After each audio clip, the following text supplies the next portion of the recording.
All right, we are live and in living color, and this is especially important for those listening specifically through audio. All right, good afternoon. My name is Zeus. Ryan, welcome to Bolded Slugs. Hello, Today hello. on the program, we've got J.A. Mette. How we doing? Tell the people how you are, J.A. Doing well, a little frazzled, trying out the whole NaNoWriMo thing for the first time in years, and otherwise I'm doing all right. I tried my hand. I lived in San Francisco, in the Bay Area about a decade or so ago. I was going to college, and NaNoWriMo, all the rage out there. Apparently, that's where it's founded. I didn't know that at the time, but Yeah, it's a big deal.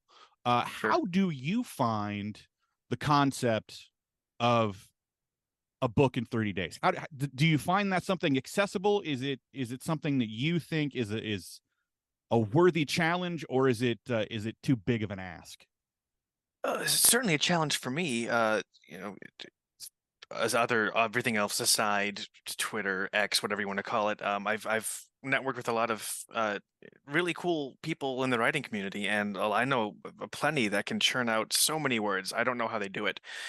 For me, this is a big challenge, and I am behind currently, but it's good for me because it keeps me kind of on track as opposed to being uh scatterbrained and just kind of trying to jump from idea to idea because I get a new idea and I want to start writing that as opposed to saying I got like 50 million unfinished things just kind of floating around right now.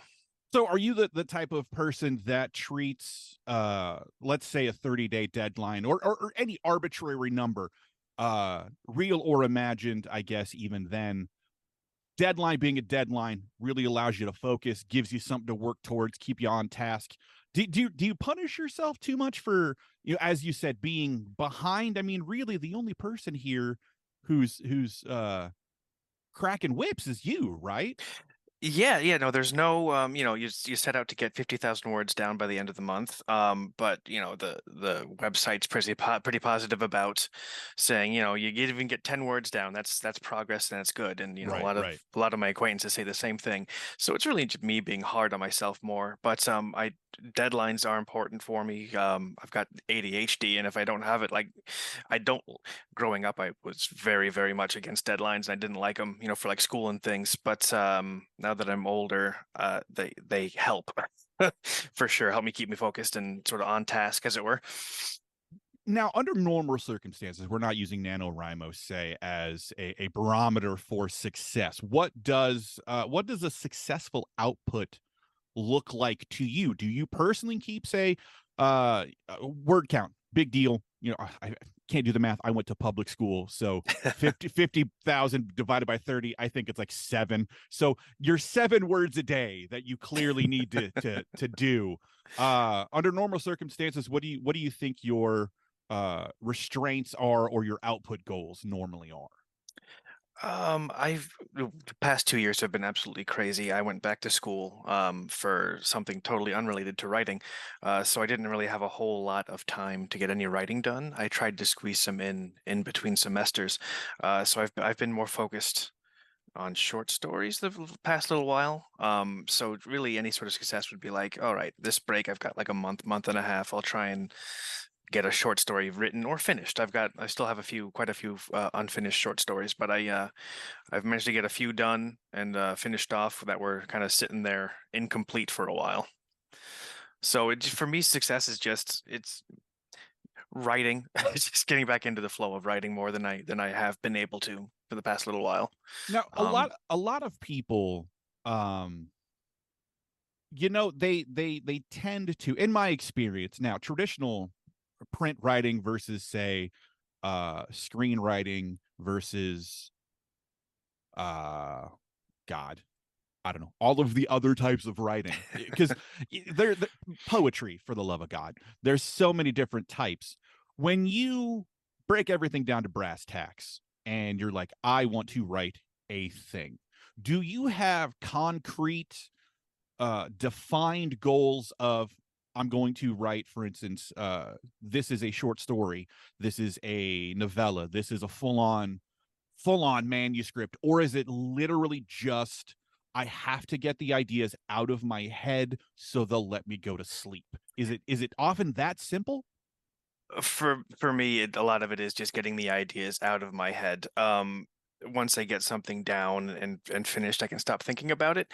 And for a while, I was thinking, oh, I've got all these ideas. I'll get them written down, and they won't be in my head anymore. But then my brain thinks of new ones, so it's and I'm not getting rid of really any space. It gets replaced by new stuff. Um, Half of it I won't ever actually get down on paper or anything, but I've always got something knocking around in there a little bit.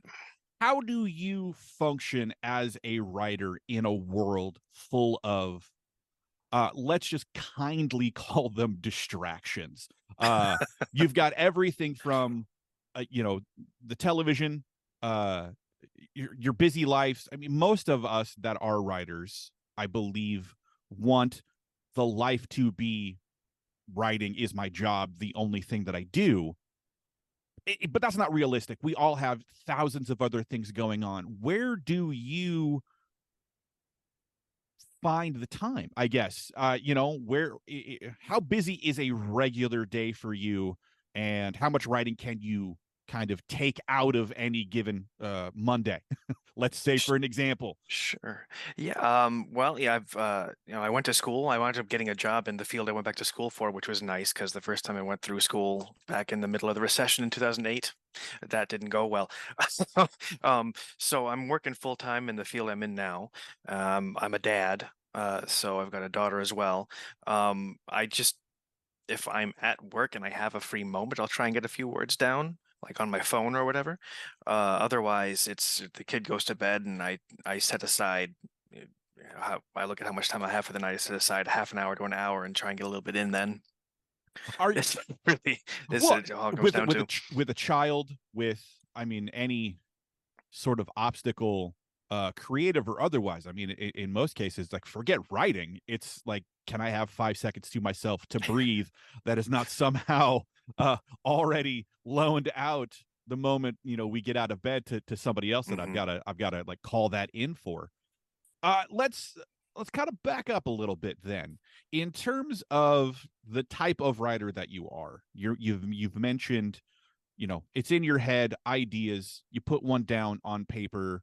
It's like the hydra, you put one down, two more grow back in its place. Yeah. So where does the structure, are you an outline guy? Are you wheeling dealing, especially for Nano? A lot of people are just, I don't need no editors. I know words and they come out in the exact order that they are meant to, right? Or do Yeah. Well. you do the outline style? What is it? Pantser versus plotter, I believe Hmm. the two camps. Yeah, those are. I know some people say they're a plantser, so they kind of do a little bit of both. A little bit of both. I am pretty much all pantser all the way. Seat of my pants. I've tried writing outlines, and I seem to be physically incapable because every time I start an outline, it just turns into me writing out the scene that I'm trying to outline. Although it's weird because for Nano this year, I don't have necessarily a structured outline, but I did keep a whole big Word file of notes and ideas that I wanted to make sure I had in mind For to sure. reference. So as far as that goes, I've done the most plotting I've ever done, but it's still not in any sort of structured format. I don't know. I try and do a structured outline. It just doesn't work for me. Where do you come down on the how you take your notes? Are you notes app on the phone kind of guy? Are you old school? I mean, and most writers, I think, that are worth their salt at all have a stack of absolutely unused, untouched, pristine notebooks sitting in the corner for a special purpose that almost never arrives, but by God, they're there. Yeah, I don't have as many notebooks as some others might, but I have bought a couple with the intention of writing in them. When I was in school, I would have one with me just to kind of write down because during like clinical hours, I'm an X-ray tech now, and during clinical hours, our teachers are very much phone away, can't have it on you. If it's out, you're getting in trouble. We warn you too many times, you're out of the program. So that was like the one time I actually had a little notebook where I was writing in it if I was in between doing whatever I was doing. Mostly though, it's Google Docs is pretty handy to have because you can, have put a note down on your phone and it updates, so I can go onto my computer later on and the notes there. So Google Docs has been huge for just keeping things all in kind of one place for me. Wow, do they get really hardline in the X-ray tech world of how dare you notate that maybe this person has a Well, spleen? Oh, I don't know, what can you see in an X-ray? I'm an idiot. I don't know what I'm talking about. It's like, his spine is where it is supposed to be. I mean, I don't know what they think notes or secrets you might be taking in the lead line room back there. sure. I think for students, like when you're an actual X-ray tech, it's a little more loosey-goosey. But I just think for students, like some students would just sit there, like an X-ray comes in, and we're students, we should be practicing and doing the X-ray, but they'll sit there on their phone, like texting, talking, doing whatever, and completely ignoring what they should be doing as students. So I think that's where it came from with the teachers. And I get that, but from what I've seen and experienced now, it's a little more loosey-goosey once you're an actual tech and you've got, no, you know, as long as you're doing your job, I don't think they care as much.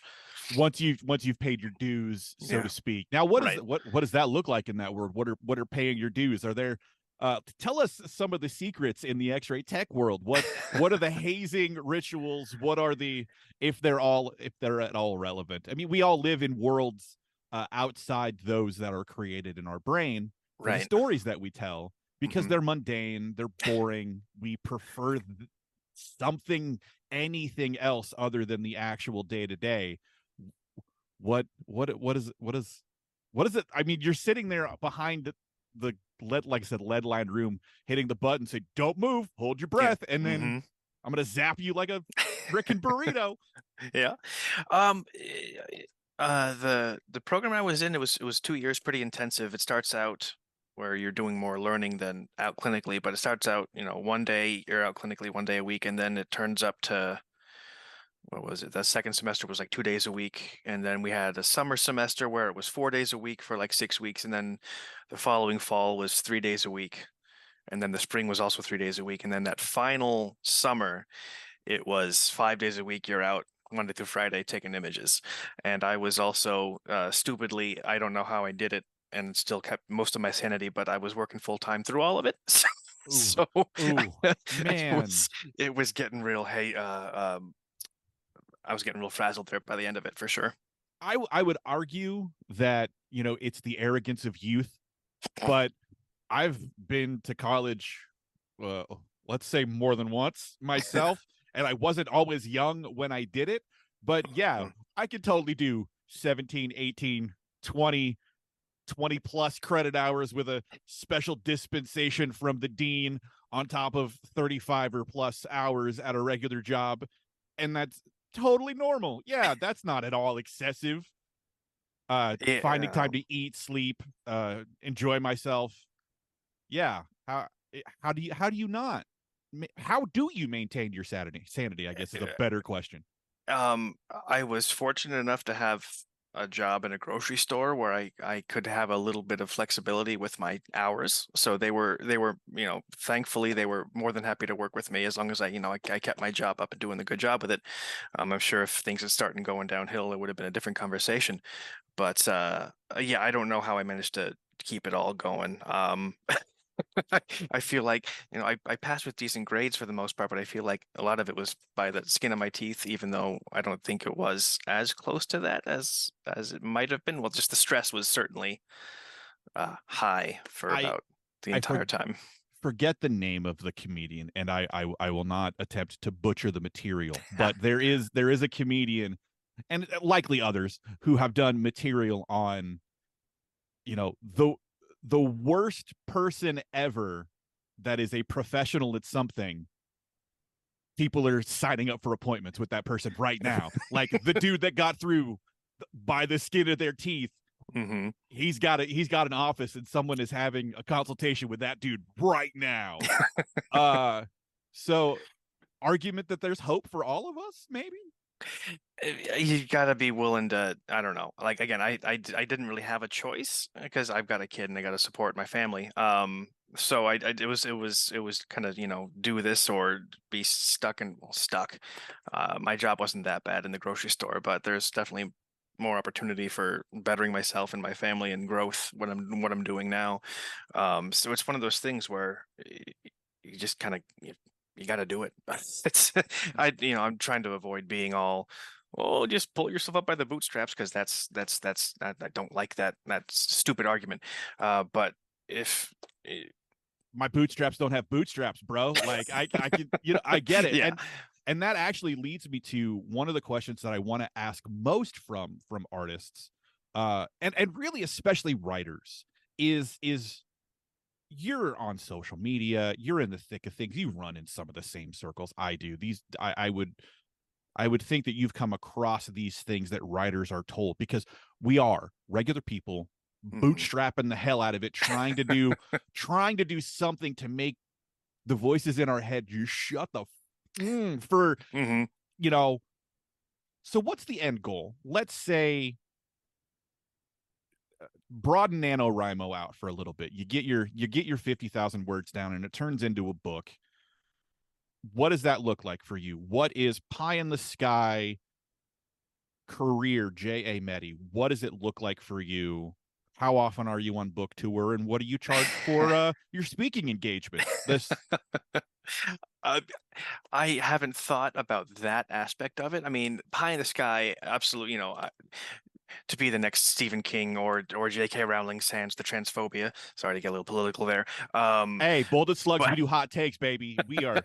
You're gonna love a section that I just invented a couple days ago, where I ask you to pick a fight with somebody. So oh, okay, keep that'll be keep fun. that in mind. Spoiler for the Sure. audience listening, but Absolutely, yeah, but yeah, just I mean, that would be the dream, is being able to write. Just I enjoy taking X-rays. If you had told me 10 years ago that I was going to really like what I'm doing now, I would have told you you're a liar.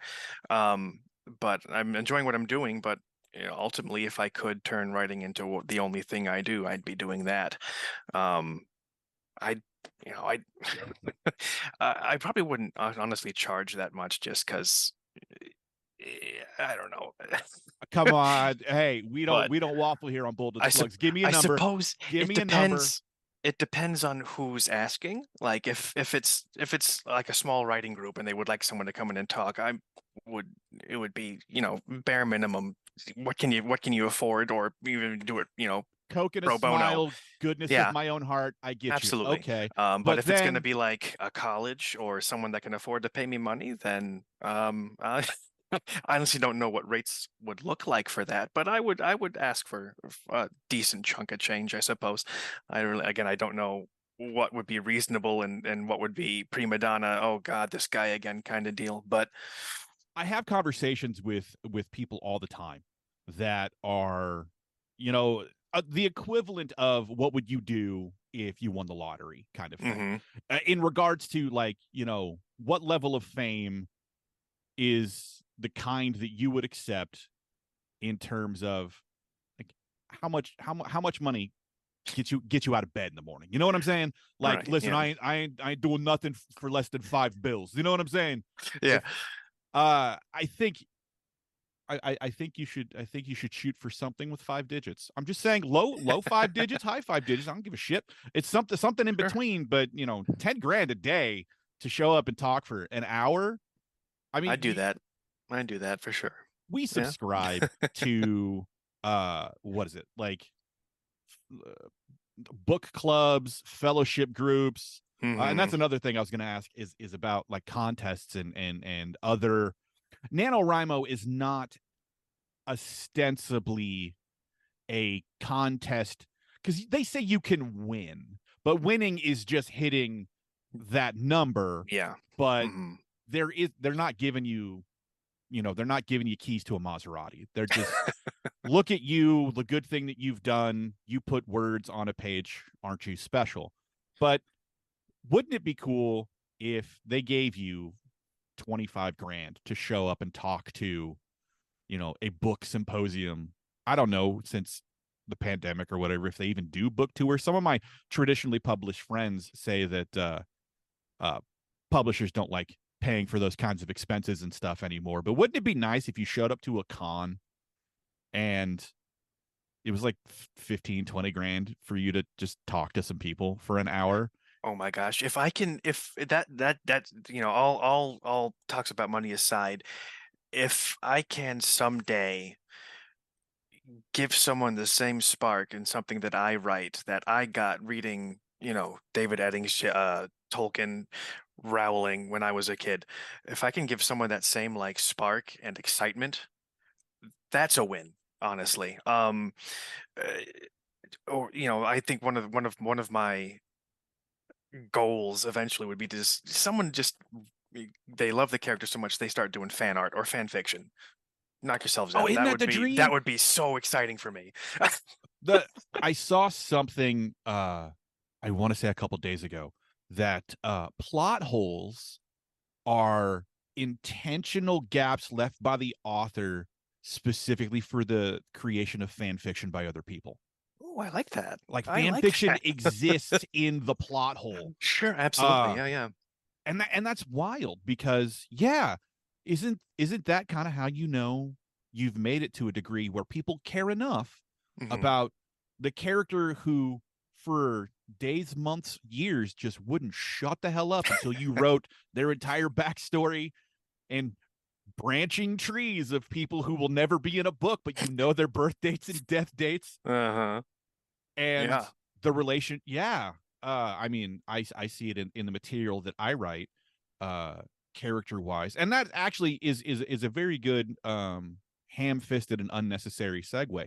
Where does a story start for you? Are you I have a scene in my head and then I sprinkle in the characters and say the plot or whatever, or are you a character guy and everything spills out from there? Where does a germ of story come for you?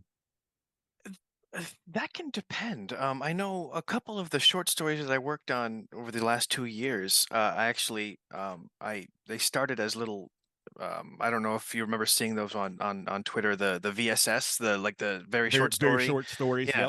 Yep. I got a couple of ideas from there. The first, I have one like rough draft of a book that I thought would be one book that's turning into at least a trilogy, probably. That was originally a D&D campaign I ran back in the day. um, that I was originally going to try and write into some sort of like D&D canon and see if Wizards would publish it one day. But then I was like, no, I'm gonna. There's this one author, Steven Erickson. Steven He Erickson. Yep. Yeah, he wrote the Malazan Book of the Fallen series. And I found out that that originally was like a D&D campaign he ran, but then he just took it and he turned, he made his own world out of that setting and turned it into his own thing. It was no, and I'm like, well, if he can do it, why can't I do it? The Just original that arrogant thought. Dragonlance. The original Dragonlance books were much the same.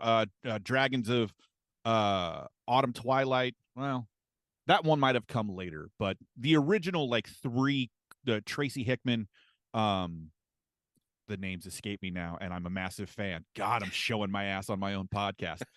Those were originally just their D&D sessions, and Okay. there were Tasselhoff Burfoot and uh Mhm. Caramon the wizard, or Caramon and his Raceland Magier. That's all D&D stuff, and I think a lot of people would love to have their campaign or their homebrew turned into stuff, and to see that it is uh not that hard. I don't know. You want to sell your stuff to Hasbro? That's on you. I don't know. No, I'm no, I've given up on that. I want to try and make it my own thing now. But yeah, because I was like, well, how would I, I'm Joe Schmo average. I don't know anybody. I don't have any foot in the door. How would I get my stuff to them, and why would they care?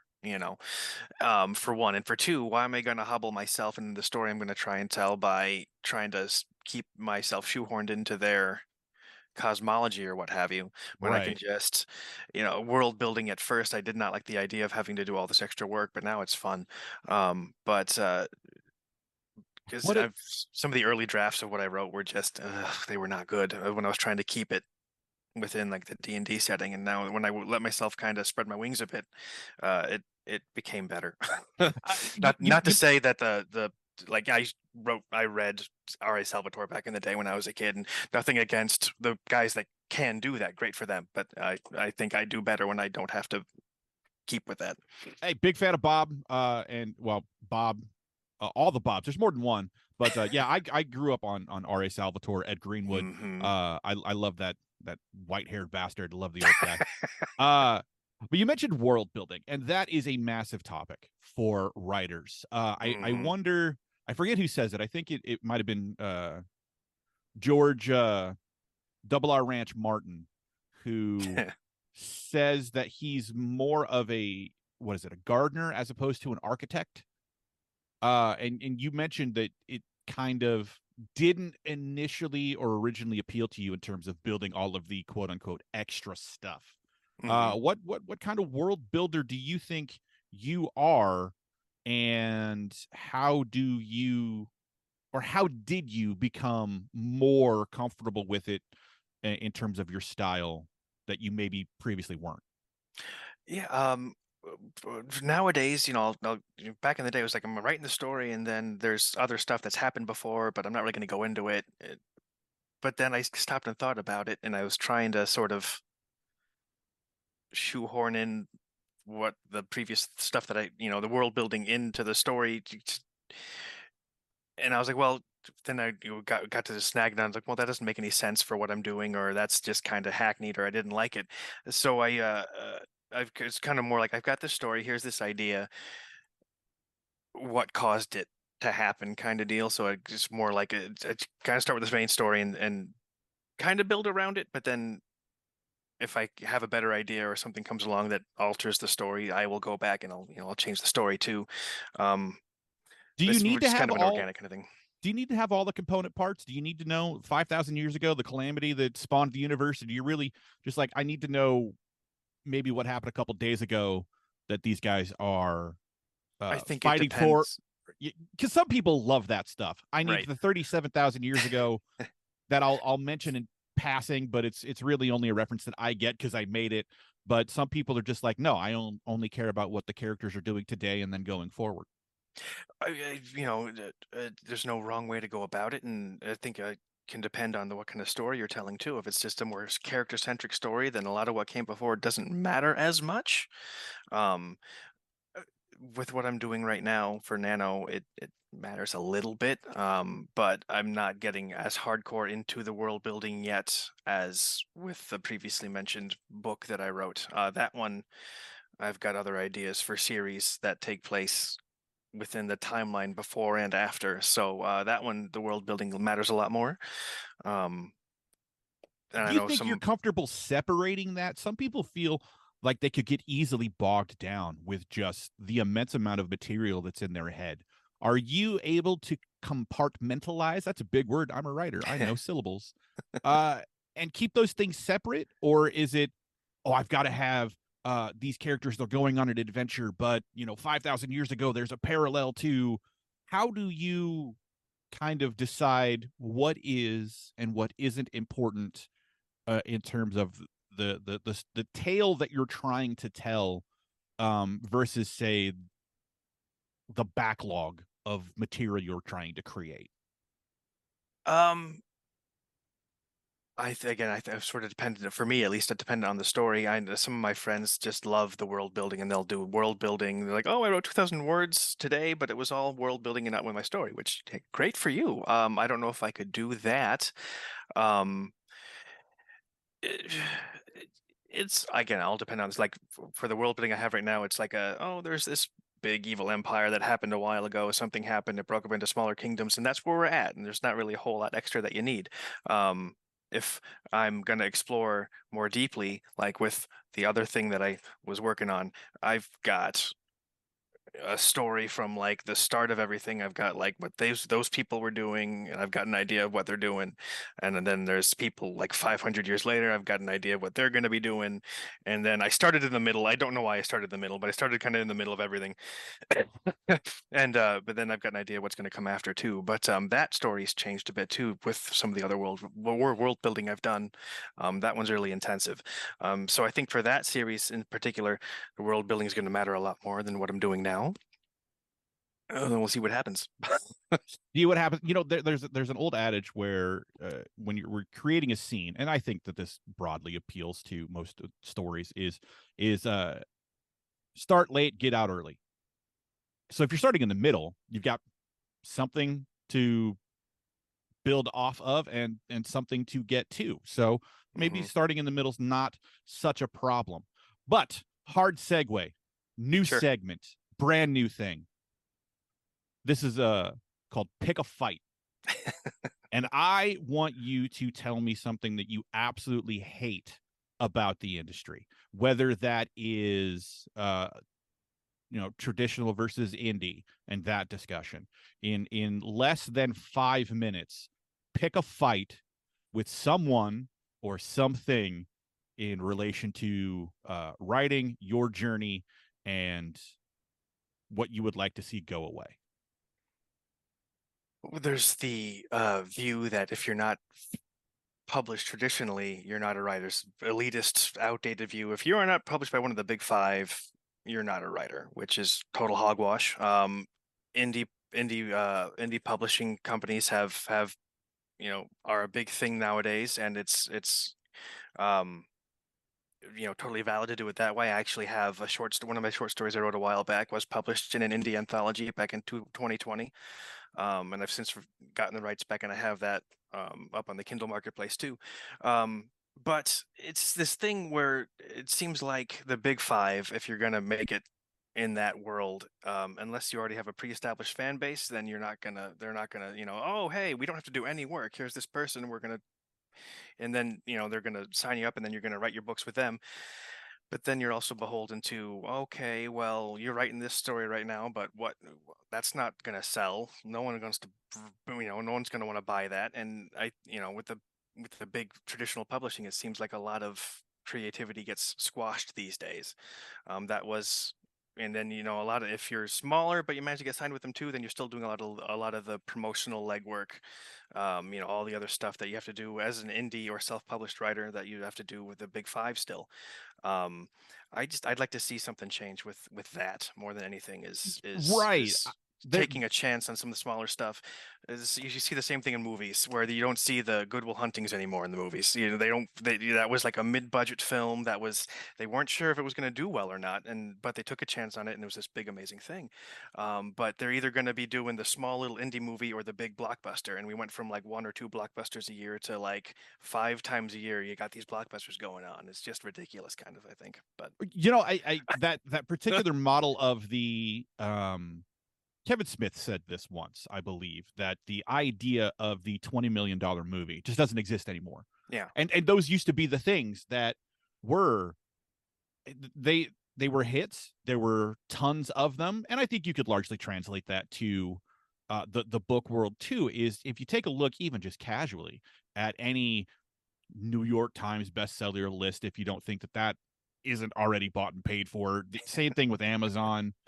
uh, It's either people that have established fan bases, have had for years, or it's a nonfiction book from a political thing that's happening, and it'll be popular for 3 months and then it'll die until the next thing. But just the people cranking out books, cranking out movies that used to maybe not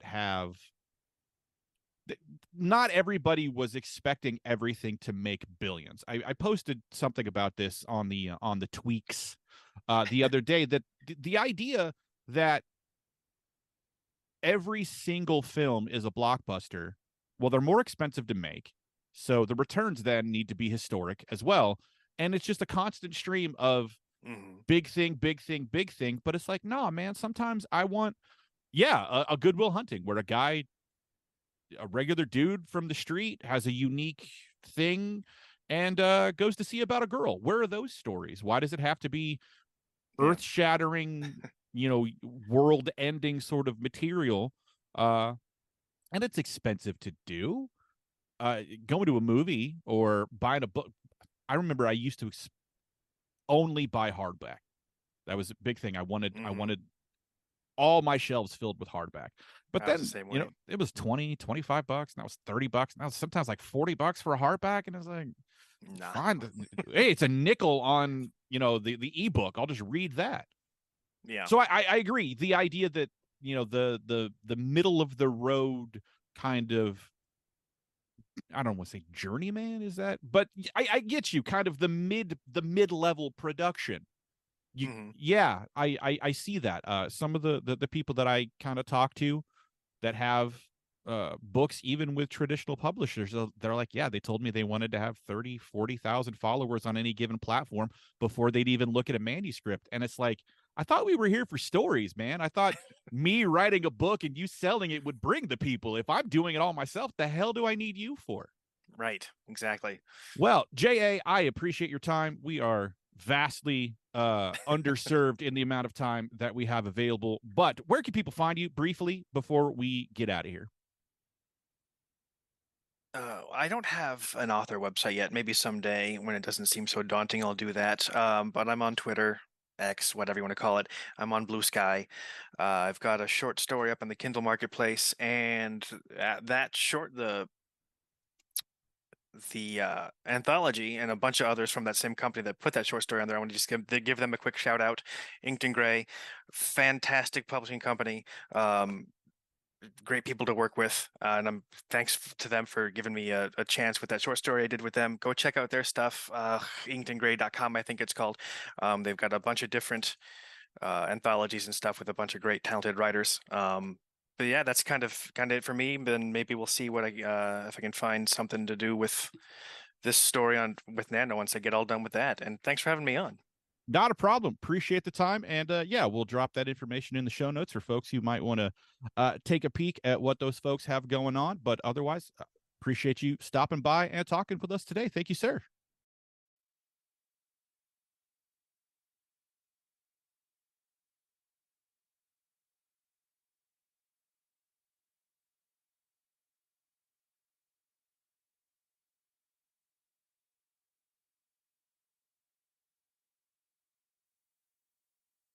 Bolded Slugs, the podcast, would like to thank our partners at filmsnobbery.com for hosting our show.